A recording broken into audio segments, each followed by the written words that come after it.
Capítulo 18, parte 5. História. Um depósito de ideias. Muito do que foi dito sobre o ensino da geografia aplica-se igualmente ao ensino da história. Eis aqui também um conteúdo que deveria ser para a criança um inesgotável depósito de ideias.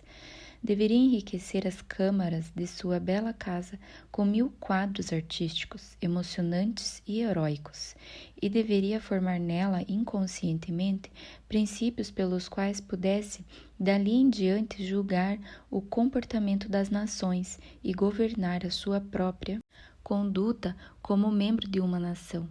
É isso que o estudo da história deveria fazer pela criança. Mas quem é ela para fugir da miserável crônica de feudos, batalhas e mortes que lhe é apresentada por meio de um reinado? Ainda mais repelente porque é cheia de datas?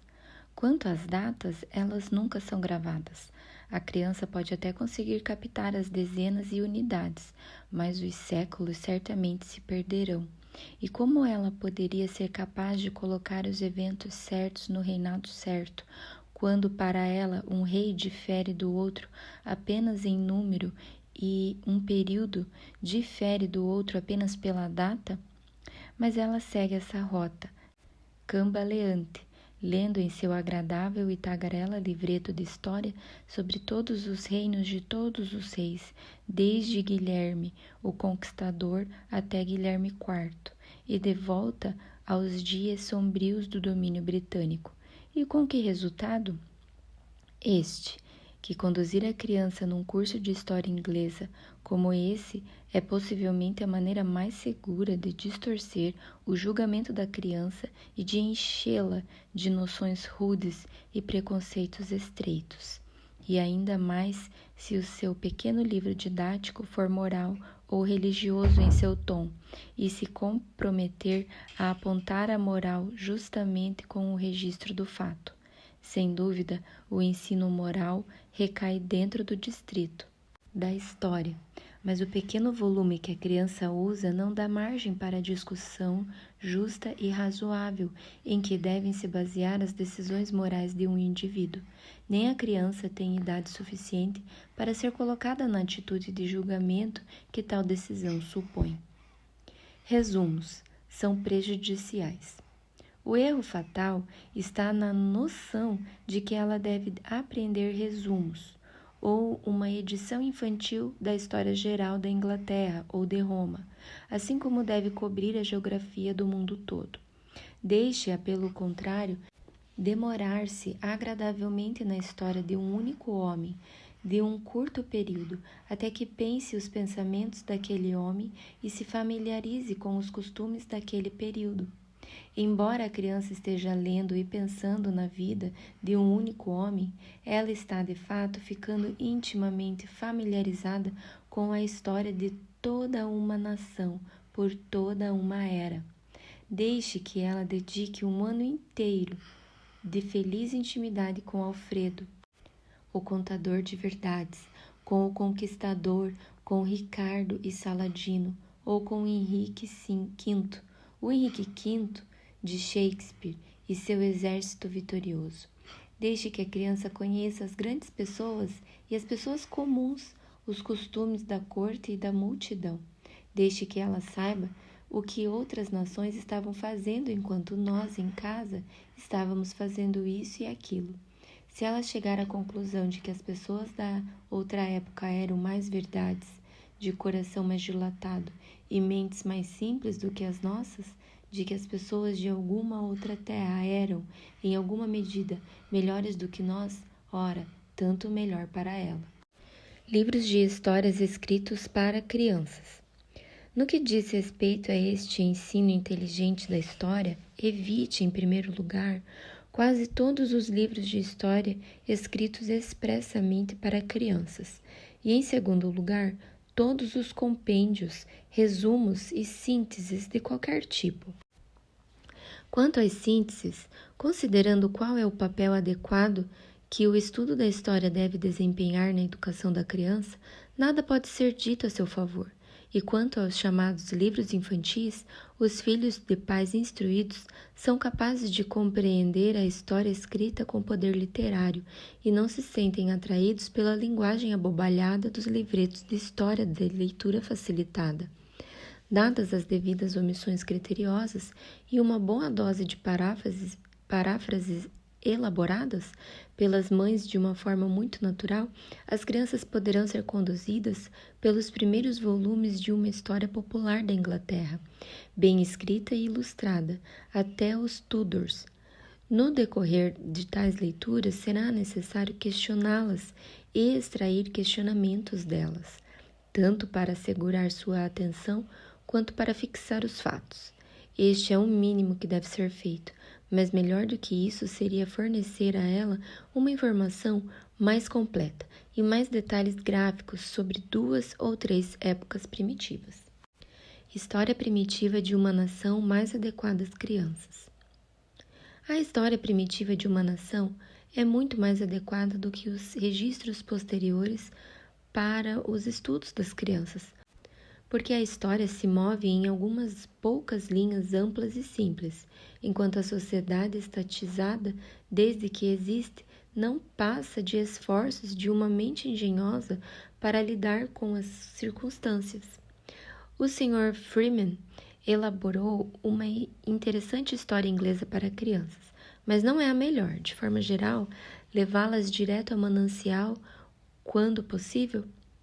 Nesses primeiros anos, enquanto não há avaliações à vista e as crianças ainda podem caminhar vagarosamente, faça com que capturem o espírito da história lendo pelo menos uma crônica antiga, escrita por um homem que viu e soube de algo a respeito do que escreveu, e não obteve essas informações de segunda mão.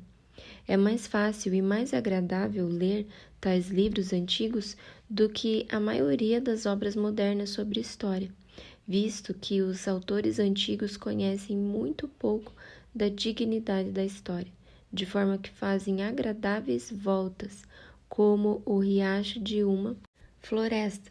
Te contam tudo sobre isso, agitam seu coração com a história de um grande evento, te entretêm com pompas e exibições, e te fazem íntimo das grandes pessoas e companheiros dos humildes. Essas são as coisas mais apropriadas para as crianças, cujas almas ansiosas almejam se achegar às pessoas vivas existentes por trás das palavras do livro de história, não se importando com progresso, estatutos ou qualquer outra coisa além das pessoas. E a história para a mente das crianças não passa de uma etapa conveniente para as ações de tais pessoas. Uma criança que tem sido conduzida dessa maneira por um único cronista antigo tem uma base melhor para todo o treinamento histórico do que teria se conhecesse todas as datas, nomes e fatos já acumulados para algum exame. Algumas crônicas antigas. Em primeiro lugar, tanto em ordem cronológica como de leitura mais cativante, temos a Ecclesiastical History of England, do venerável Bede, que, escrevendo a respeito de si mesmo, ainda no 7º século, diz: sempre me foi agradável aprender, ensinar e escrever. Ele nos deixou, diz o professor Morley, uma sucinta história dos primeiros anos da Inglaterra, entretanto, grandemente aquecida com a vida. Esta obra é profissional e, contudo, singela em seu tom, ao mesmo tempo prática e espiritual, simplesmente justa, e o trabalho de um verdadeiro erudito, respirando amor a Deus e ao homem. Devemos somente a Bede o conhecimento de grande parte do que há de mais interessante em nossa história primitiva. Guilherme de Malmesbury, século XI, afirma sobre Bede que quase todo conhecimento de eventos passados foi enterrado com ele na mesma sepultura, e ele não é um mau juiz, pois considera-se que em Chronicle of the Kings of England ele mesmo tenha levado à perfeição a arte de fazer crônicas. Ele é especialmente vívido e gráfico em relação a eventos contemporâneos a si, tais como a história da triste guerra civil de Stephen e Matilda. Ao mesmo tempo, temos Acer, que escreveu sobre a vida de Alfredo, de quem era amigo e colega de trabalho. Parece-me apropriado, diz ele, explicar de forma um pouco mais completa aquilo que ouvi de meu senhor, Alfredo. Ele nos conta como quando entrei em sua presença no vilarejo rural, chamado Leonalford, fui honramente recebido por ele, e naquele tempo permaneci com ele em sua corte por cerca de 8 meses, durante os quais lia para ele quaisquer livros de que gostasse e que tivesse em mãos, pois seu costume mais corriqueiro, tanto de dia quanto à noite, em meio às suas muitas outras ocupações da mente e do corpo, é ler livros por si mesmo ou escutar enquanto outros os leem. Quando não estava presente para ver por si mesmo, como na batalha de Ashdod, Acer se esforçava para obter o depoimento de testemunhas oculares, entre aspas, mas Alfredo, como nos foi dito por aqueles que estavam presentes e não contariam uma inverdade, marchou prontamente com seus homens para encaminhar-lhes a batalha, pois o rei Ethelred permaneceu muito tempo em sua tenda em oração.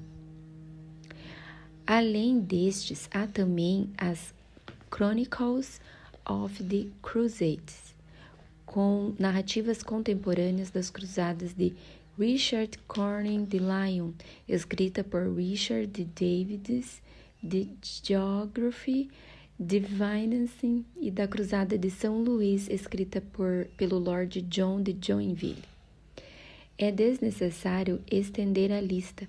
Uma dessas antigas crônicas durante um ano, ou quadros de uma dessas crônicas serão suficientes para deixar a imaginação da criança desperta e a sua mente repleta de ideias. Ela terá entrado em contato com a fala das próprias pessoas que viram e ouviram, e as crianças preferem exatamente a maneira prosaica com que os velhos monges contam seus contos. Depois disso, ainda que você coloque tediosos resumos em suas mãos, elas farão histórias sozinhas. A Era dos Mitos. Mas toda nação tem sua era heróica antes do início da história autêntica. Abre aspas. Naqueles dias havia gigantes sobre a terra, fecha aspas, e a criança deseja saber sobre eles. Ela tem todo o direito de se deleitar em tais mitos clássicos que possuímos como nação, e não deveríamos forçá-las a desembarcar na companhia de selvagens pintados, a fim de obter a sua própria introdução ao seu povo. É como tornar a sua visão do passado severa e desnuda, como uma pintura chinesa. Mas o que devemos fazer? Se alguma vez tivemos uma era homérica, não fomos nós, práticos como somos, que perdemos todos os registros? Este é um outro débito que temos com aqueles antigos monges cronistas. Os ecos de algum passado rico e obscuro chegaram ao 12º século porque caíram nos ouvidos de um padre galês, um Geoffrey de Monmouth, e enquanto Guilherme de Malmesbury escrevia sua admirável History of the Kings of England, Geoffrey tecia as tradições do povo em uma History of the British Kings, retrocedendo no caminho até o rei Brutus, neto de Enéas. Como lhes chegaram ao conhecimento reis sobre os quais nenhum outro historiador tinha ouvido falar, foi uma questão de malandragem. Ele afirma ter obtido tais informações daquele livro de língua britânica que Walter, arquidiácono de Oxford, trouxe da Grã-Bretanha. Seja como for, em seu livro lemos sobre Gorboduc, Rei Lear, Merlin, Uther Pendragon e, melhor de tudo, Rei Arthur. O escritor torna o dedo mínimo do seu do seu Arthur mais forte do que as costas de Alexandre o Grande. Aqui está, de fato, um gigantesco tesouro do qual as crianças deveriam desfrutar livremente durante seus primeiros 10 anos, antes de lerem os Idyllius of the King. Deve-se tomar alguns cuidados. No entanto, durante a leitura de Geoffrey de Monmouth, suas histórias cheias de maravilhas são deliciosas, mas quando ele deixa as maravilhas e romanceia largamente sobre fatos históricos e personagens, acaba se tornando um guia confuso. Muitas dessas crônicas, escritas em latim pelos monges, estão disponíveis em inglês legível. A única precaução a ser tomada é que a mãe deve passar os olhos pelas páginas antes de lê-las em voz alta. A Biblioteca Antiquarian de Bonn inclui Bede, Guilherme de Malmesbury, as 6 antigas crônicas inglesas do Dr. Galles, sendo Acer e Geoffrey de Monmouth 2 delas, Chronicles of the Crusades, etc. Também temos Froissart, o mais agradável dos cronistas, que morava na corte da rainha Filipa, enquanto ela permaneceu na Inglaterra, e de quem mais as crianças deveriam aprender sobre a história das guerras francesas, e assim deve ser em relação a tudo para o que houver tempo. O princípio é que, sempre que praticável, a criança deve ter suas primeiras noções de um determinado período, não a partir do historiador moderno, o comentarista e revisor, mas a partir de fontes originais da história, os escritos de contemporâneos. A mãe deve, no entanto, exercer a discriminação em sua escolha de antigas crônicas, visto que nem todas são igualmente confiáveis. Vidas de Plutarco. Da mesma forma, leituras de vidas de Plutarco proporcionarão a melhor preparação para o estudo da história grega ou romana. Alexandre o Grande é mais do que um simples nome para a criança que lê esse tipo de texto. Abre aspas. Quando o cavalo bucéfalo foi oferecido à venda a Filipe, ao preço de 13 talentos, o rei, com o príncipe e muitos outros, foi a campo vê-lo em uma prova. O cavalo parecia muito feroz e incontrolável, e estava tão longe de se submeter à montaria que não suportava que lhe falassem, mas voltava-se ferozmente para todos os cavaleiriços. Filipe ficou descontente por lhe terem trazido um cavalo tão selvagem e ingovernável, e pediu-lhe que o levassem embora. Mas Alexandre, que o havia observado bem, disse: que cavalos estão perdendo por falta de habilidade e espírito para conduzi-lo? Filipe, de início, não lhe deu atenção, mas visto que o príncipe muitas vezes repetia a mesma expressão e demonstrava grande inquietação, disse: jovem, você acusa os defeitos de seus anciãos como se soubesse mais do que eles, ou pudesse conduzi-lo melhor. E eu certamente poderia, respondeu o príncipe. Se você não for capaz de montá-lo, que confisco você apresentará por sua precipitação? Eu pagarei o preço do cavalo. Ao que toda a companhia riu.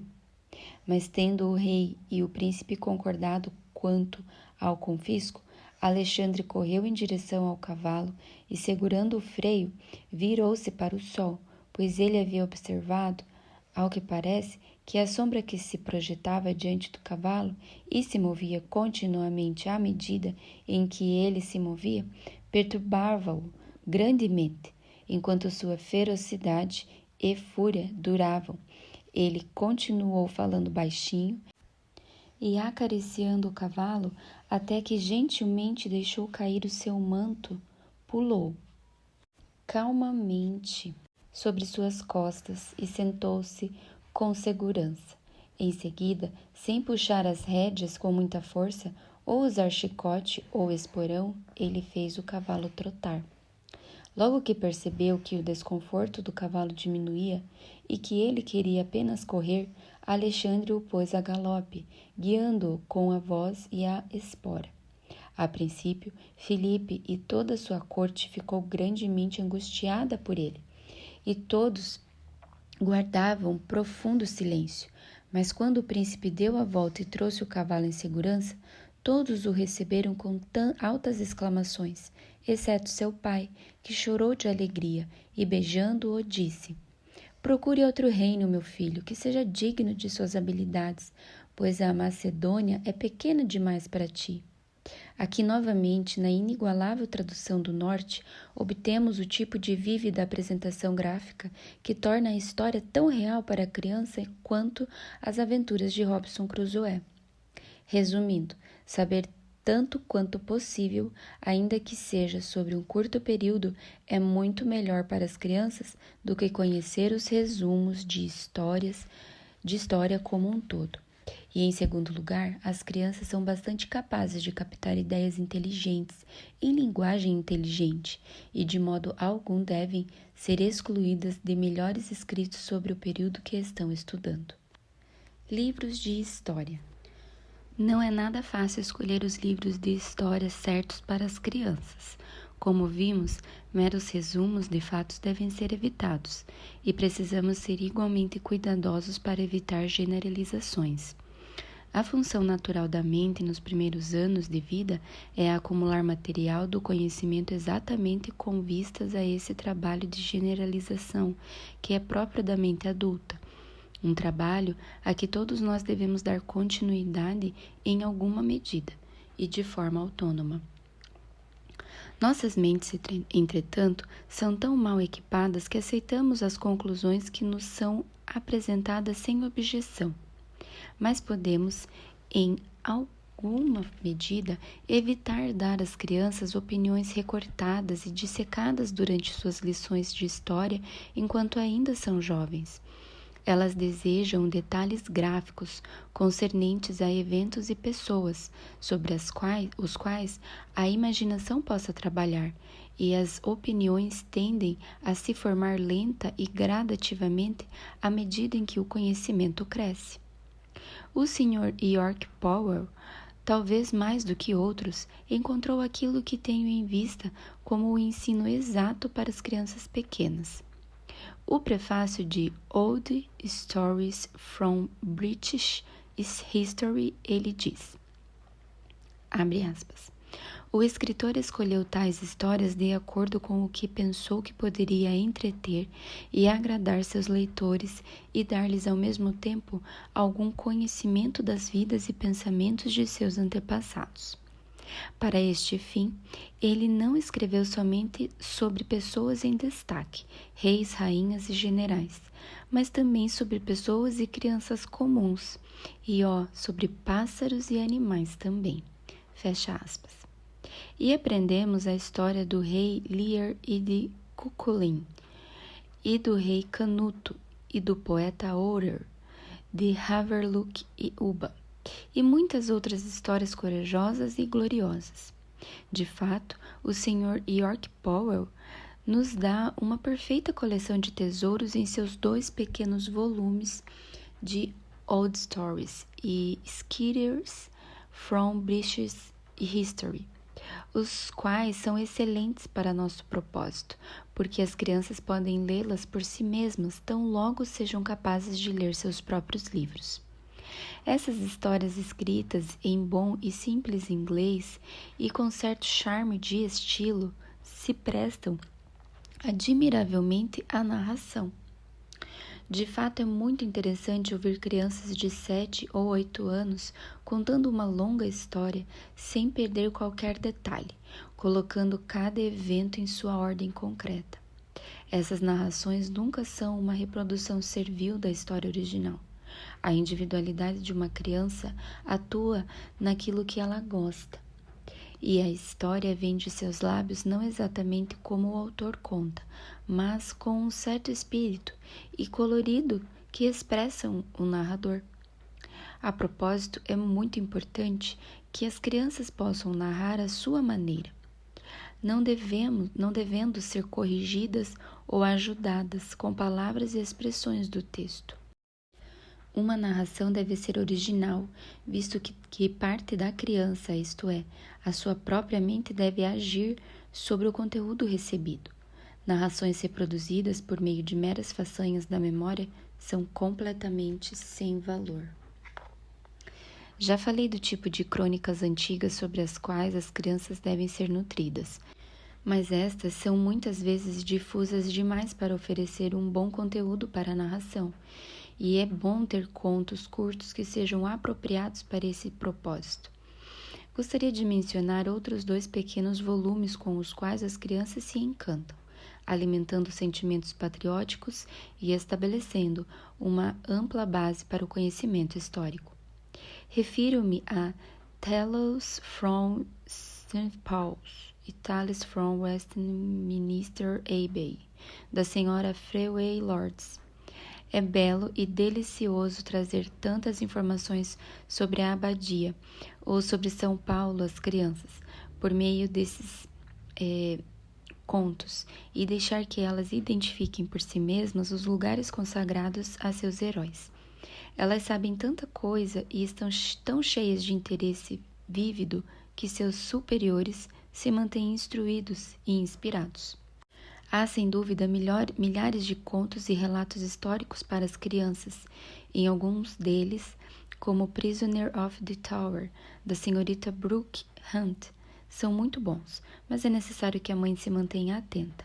Nada pode exigir tato e compreensão mais atenciosos em relação às crianças do que essa questão aparentemente simples de escolher seus livros de lições, e especialmente, talvez, seus livros de lições de história. Muitas crianças de 8 ou 9 anos estarão prontas para ler com prazer a History of England, de H.O. Arnold Forster, que há muito tempo fincou suas raízes no campo da literatura educacional. Nisto, como em assuntos de diplomacia mais imediata, o Sr. Arnold Forster tem o dom de enxergar um defeito e um remédio, uma lacuna e os meios de preenchê-la. Ele percebeu que as crianças inglesas cresciam sem qualquer conhecimento das condições em que viviam e das leis que as governavam. Mas desde o surgimento de The Citizen Reader e The Laws of Everyday Life, isso tem se transformado.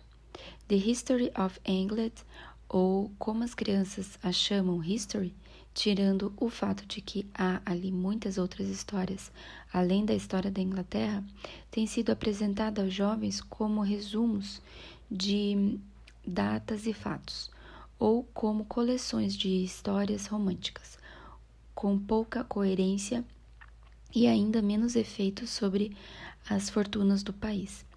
O Sr. Arnold Forster diz em seu prefácio que está, abre aspas, relutante em apresentar seu livro ou qualquer título repelente como um resumo ou um esboço da história inglesa. Tais títulos parecem implicar que o elemento de interesse e o romance inseparável da vida e dos feitos dos indivíduos estão excluídos, e que uma tabela cronológica ampliada foi elaborada para cumprir seu dever pela história. Mas ler a história inglesa e não perceber que ela está repleta de interesses, brilhando com seus episódios e cheia de incidentes dramáticos, é perder todo o prazer e a maior parte da instrução que seu estudo, se adequadamente buscado, pode oferecer. Fecha aspas. O autor cumpre sua promessa implícita e sua obra está, atrevo-me a dizer, como que repleta de interesses, brilhando com seus episódios e cheia de incidentes dramáticos. Como é possível, considerando as limitações que lhe são impostas pelo fato de que escreve para leitores com pouca educação e nos apresenta um levantamento da história da Inglaterra de forma integral em um volume agradável, copiosa e sabiamente ilustrado de cerca de 800 páginas. Este livro é bastante revelador e lúcido, e todos nós desejaríamos ter nos deparado com tal parágrafo em nossos primeiros estudos de arquitetura, por exemplo. Abre aspas. Na página 23 temos imagens de 2 janelas. Uma delas é a que se chama de janela pontiaguda. Todos os seus arcos sobem até certo ponto. Ela foi construída muito antes do período Tudor. A outra foi construída no tempo da Rainha Elizabeth. Nesta imagem, o eixo vertical da janela segue reto até o topo, sem formar um arco. Este estilo de construção de uma janela é chamado de estilo perpendicular, porque as barras da janela são perpendiculares. Alguns dos edifícios mais famosos da Inglaterra, construídos no período Tudor e no estilo perpendicular, são a capela do King's College, em Cambridge, e a Hatfield House, residência do Marquês de Salisbury, em Hertfordshire. Neste volume, voltado para crianças e iletrados, o Sr. Arnold Forster fez o que o professor Green fez em sua Shorter History of England, para estudantes um pouco mais avançados, despertando muitos para o fato de que a história é um tópico de estudo fascinante. Esta é uma introdução real à história real. Os retratos são uma característica especialmente valiosa da obra. Datas. A fim de oferecer algo mais definido e concreto para o que pode rapidamente se tornar um amplo conhecimento da história, prepare uma folha de papel cartucho dividindo-a em 20 colunas, sendo que o primeiro século da era cristã deverá ser colocado no centro, e cada uma das demais colunas deverá representar um século antes de Cristo ou depois de Cristo, conforme o caso. Então, deixe que a própria criança descreva ou cole, conforme seja capaz, os nomes das pessoas com quem entra em contato durante as lições, na devida ordem, em seu próprio século. Não precisamos nos preocupar neste momento com datas mais exatas, mas essa simples tabela dos séculos oferecerá um panorama gráfico para a mente da criança, e ela verá os eventos em sua ordem do tempo.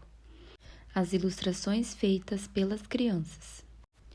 As leituras de história oferecem um maravilhoso material para a narração, e as crianças gostam de narrar o que leram ou ouviram. Elas também amam fazer ilustrações.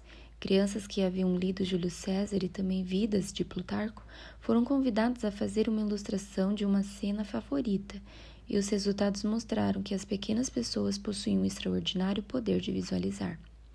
Obviamente, elas aprendem aquilo que visualizam ou imaginam de forma clara, e isso se torna uma possessão vitalícia. Os desenhos das crianças em questão são bastante interessantes em termos psicológicos, visto que mostram como pontos diversos e às vezes obscuros apelam à mente de uma criança, e mostram também que as crianças têm o mesmo prazer intelectual em desenvolver novas alusões e sugestões que as pessoas de mente culta. Os desenhos, precisam confessar, deixam muito a desejar, mas têm algo em comum com a arte dos povos primitivos. Eles contam alguma história de forma direta e vívida. Uma menina de 9 anos e meio desenhou Júlio César conquistando a Grã-Bretanha.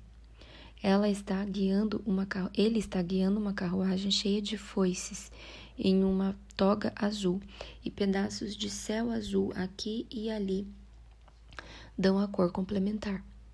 Ao longe, um soldado planta a bandeira que traz a insígnia da águia romana, negra, em um fundo rosa. Em primeiro plano, há um combate corpo a corpo entre um romano e um britânico, cada um com uma espada de enorme comprimento.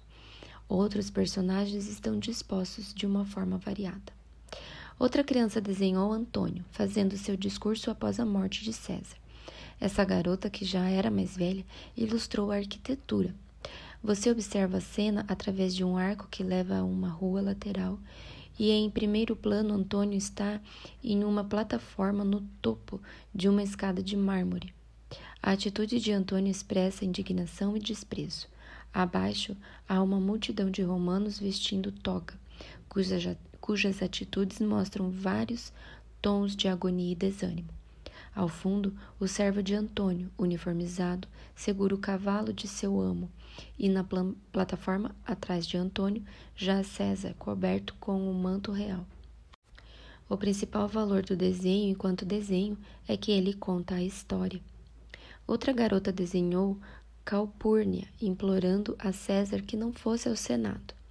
César está alarmado e perturbado, enquanto Calpurnia, com suas 2 mãos, segura a mão de César ajoelhada diante dele, com o rosto erguido em súplica. Seu vestido noturno e seus longos cabelos dourados dão cor à imagem. Esta artista de 14 anos tem um desenho, e o desenho é de melhor qualidade. Outro artista apresenta Brutus e Portia, no pomar com uma parede sul de tijolos vermelhos, uma fileira de árvores e 2 personagens cheios de uma dignidade que pouco transparece sua história. Ainda outra criança ilustra a cena no fórum. César sentado com seu manto real, Brutus ajoelhado diante dele e Casca em pé atrás da cadeira com a mão erguida, segurando uma adaga, dizendo: "Falem, mãos, por mim." Enquanto César diz: "Não está Brutus ajoelhado sem suas botas?" Ainda outro desenho nos mostra Lúcio tocando para Brutus na tenda. Brutus, armado da cabeça aos pés, sentado em um banquinho, tenta ler em vão, enquanto Lúcio, um belo personagem sentado diante dele, toca a harpa. As 2 sentinelas, também totalmente armadas, estão estendidas no chão, dormindo profundamente. Outro desenho exibe Cláudio, vestido como uma mulher no festival de mulheres. Senhoras com olhos notáveis e que carregam tochas flamejantes. Ainda outra retrata, com grande espírito, César, lendo sua história para os gauleses conquistados, que estão em pé em uma ladeira, distribuídos em fileiras, escutando o grande homem com paciência exemplar. Nestas ilustrações originais, várias delas feitas por crianças mais velhas do que as que temos em vista aqui, obtemos exemplos das várias imagens que se apresentam às mentes das crianças durante a leitura de uma grande obra. E um simples vislumbre da mente de uma criança nos convence da importância de sustentar essa mente com carne substancial. A imaginação não se agita com as sugestões daqueles materiais fracos e diluídos que muitas vezes são colocados em suas mãos, brincando com a história. As crianças têm outras formas de expressar as concepções que as preenchem quando estão devidamente alimentadas. Elas brincam com as lições de história, vestem-se, fazem painéis, encenam ou armam um palco e colocam seus bonecos para atuarem enquanto retratam o cenário e proferem os discursos. Não há limites para as formas de expressão que as crianças encontram quando há nelas algo a ser expressado. O erro que cometemos é supor que a imaginação é alimentada pela natureza ou que ela trabalha com a dieta insípida dos livros de histórias infantis. Dê a uma criança a carne de que necessita em suas leituras de história e de literatura, a qual naturalmente gira em torno desta história, e a imaginação se elevará sem qualquer ajuda de nossa parte. A criança viverá 1000 cenas em detalhes, até mesmo quando só tiver obtido delas uma mera alusão. Perguntas para o uso dos estudantes. 1. Qual é o valor intelectual e moral da história como disciplina educacional? 2. O que dizer das maneiras usuais de ensinar a história da língua inglesa? 3. E se o livreto didático tiver um tom moral ou religioso? 4. Qual é o erro fatal do ensino inicial da história? 5. Qual é o melhor caminho? 6. O que uma criança deve saber sobre o período em que qualquer pessoa sobre quem está lendo viveu? 7. Que ganho moral ela pode obter de um conhecimento íntimo? Tão íntimo? 8. Que tipo de livros devem ser evitados? 9. Qual é o mínimo a ser feito para introduzir as crianças à história da Inglaterra? 10. Por que a história primitiva de uma nação é mais adequada para crianças do que seus registros posteriores? 11. Por que as crônicas antigas são uma leitura proveitosa para elas? 12. Cite e comente algumas das crônicas sobre as quais o conhecimento de história das crianças deve repousar. 13. Que efeito a leitura de tais crônicas antigas deve ter sobre a criança? 14. Mostre que as crianças devem saber algo sobre a era heróica de sua própria nação. 15. Que uso pode ser feito de History of the British Kings, de Geoffrey de Monmouth? 16. De que autoridade deve uma criança obter a história das guerras francesas? 17. Por que Vidas, de Plutarco, oferece a melhor preparação para o estudo de história grega e romana? 18. Dê 2 conselhos que deveriam regular o ensino da história. 19. Com base em quais princípios os livros de história para crianças devem ser selecionados? 20. Mencione 1 ou 2 livros que se prestam à narração. 21. Fale sobre History of England, do Sr. Arnold Foster. 22. Como você ajudaria as crianças a terem clareza com relação às datas? 23. Mencione 2 ou 3 maneiras pelas quais as mentes das crianças trabalharão se seus livros de história forem de boa qualidade.